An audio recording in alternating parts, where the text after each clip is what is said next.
In chapter 25, we want to cover the final verb stem, um, the nifal. And what we have with the nifal is actually the passive reflexive of the call. So it has the same basic standard meaning of the call, except it becomes a passive reflexive. And this, again, you'll learn more about the verbal stems and the verbal system in Dr. Fuller's second grammar. But for now, we want to look at constructing the nifal. And I believe in this final chapter, the homework actually does cover a cumulative section of these verbal stems. You create several of all of the verbal stems, and so we'll do a couple of examples of other ones as well.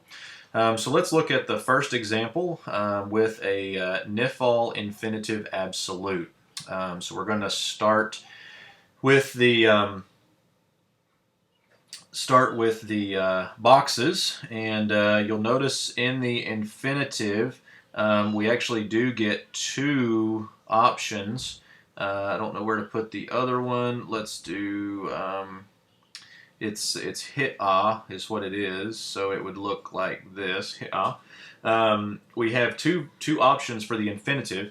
The infinitive absolute will most often take this form, so we're going to work with that one. Let's superimpose that onto our this is going to get tricky automatically. Oh wait, nope, let's take that off. This is not going to be as tricky as I thought. That's what I wanted there. Okay, so there's our superimposing the boxes onto the root. If by chance you get to the answer key and this is the box he's used, just know that those two are both options, but the absolute you'll see with this option most of the time. We next move to the thematic vowel, and what we find in this case is that the nifal in the infinitive absolute is an O class. So we're going to put the holum there, keep everything else the same. In number 3, we're going to look at the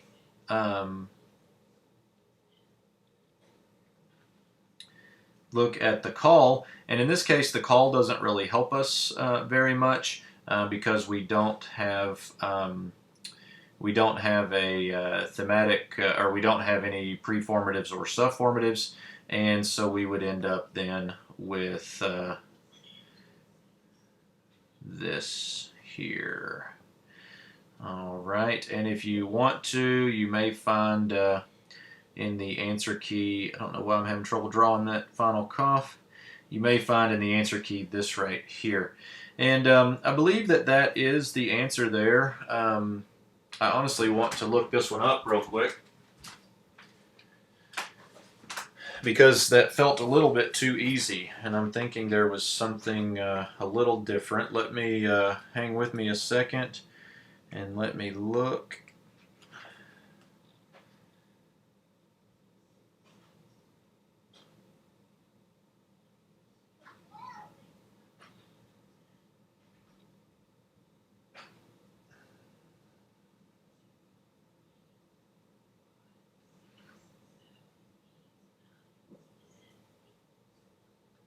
Okay, so in the answer key, that is correct, and Dr. Fuller actually does give you both options. But yeah, that's correct. I was expecting something a little more tricky there, but that is it. He also, in the answer key, gives you this option as well. Hisha Foch. Okay. So you have both of those as options. With this one, notice the Dagesh Lene and the Begad Kifat letter preceded by the silent schwa. Okay. Here we don't have that because we're preceded by komets. Okay. So just notice that.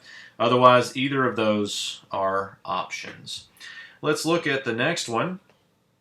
We have another nifal here, and we've got an imperfect 3FP, third feminine plural.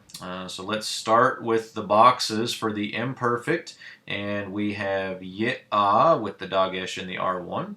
Superimpose that onto shamad, and we get this little guy. Okay, so yisha.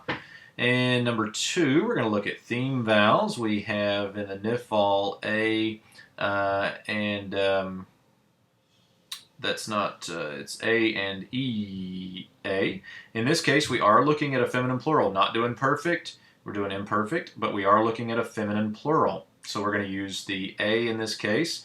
Again, the yod is a placeholder, okay, so we're going to keep using it, but we know that it might leave here in a little bit. And there's our A thematic vowel. Step 3 is going to be to look at the call imperfect, and the imperfect 3FP is going to be tick, toll,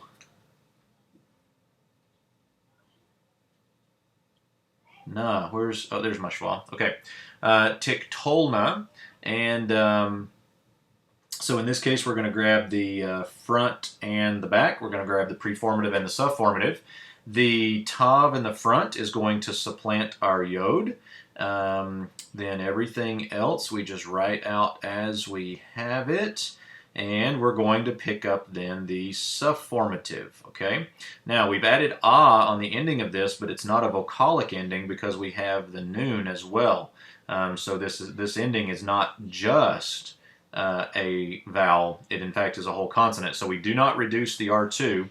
I do want to keep the accent there, though. And we have tishamadna, okay? Tishamadna as the NIFAL imperfect 3FP. Keep rolling here. Let's look at another PL. So again, same steps. Hopefully these are helpful to you as far as just continuing to reinforce the stuff. PL imperative is going to be this little guy as our box. Step 2, we're going to do the vowels. So we have A, E, and E. We're not looking at a perfect, we're looking at an imperfect imperative. So we're going to, oops, I didn't superimpose this. There we go. And I'm going to actually use that. So there's the superimposition of our box. Now I'm going to just use this same one to do the vowel. So bakesh. And then step 3, we're going to look at the call to MP. And the imperative in this case is ketol, because we had tiktol. The 2FP imperative would be kitli. Here we have ketol. We just take the tav performative off of it. So let me just show you this. This would have been the imperfect. In order to create the imperative, we just take the tav performative off of it and have a schwa fight if we need to. In this case, we don't. We don't have any preformatives or subformatives, and so in fact, here is our PL imperative to oops, you know what? I'm doing the wrong one. I did a 2MS. Let's do a 2MP. How about it? So the 2MP would have been tick to lu. Take off the performative, have the schwa fight, kitlu. So now we do have a subformative to add to this. So let's go with this little guy and put that subformative on there. And what I want to show you in this case is we have the vocalic ending, we get the R2 reduction. Now, you might see this, this one in the answer key. Let me look quickly and see if he does it. He does. He gotcha. This dagesh, the definitive marker of the PL, is in fact missing. This goes back to a rule we call the Skinnem-Levy rule, and basically it's Skinnem. Oops, that's supposed to be an M. Skinnem-Levy letters. The kof here is what we're looking at. These letters, oftentimes with a vocal schwa, which we have, will oftentimes lose their dagesh lene. It will go, okay? And so when that happens, you lose it. So we're still looking at a PL here, even if we lose that dagesh forte. So that one might throw you off a little bit in the answer key, but just know this would be an answer as well with the Dagesh. Let's look at one more and then we'll be finished. This is a Hifil Perfect 3CP. So let's see if we have any tricks on this one. Let's just start with the rules and steps and be methodical with it. Hifil Perfect seems simple enough. Looking at thematic vowel now, let's superimpose this. Hish, there we go. The next is vowels, A, I, E. We are not looking at an imperfect imperative. We are looking at a perfect, and we're looking at a third person. Remember, all third persons, not just 3MS. So if we superimpose this now, we're going to get our Hirik Yod right there beside of the Chet as the Chet vowel.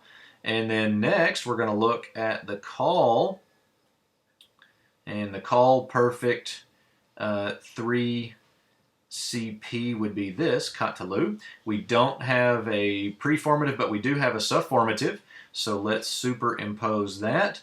And let me write this guy out again so that we can see everything. There we go. And what we will be tempted to do is to reduce the R2 vowel because of the vocalic ending, just like we did here. However, in the Hifil we do not, because it's a historic long I. So we have Hishchitu, Hishchitu right there, okay? That is the final answer. So I hope that these have been helpful to you and that these videos have been helpful. Please let me know if you have any questions, and we look forward to continuing the rest of the class with you.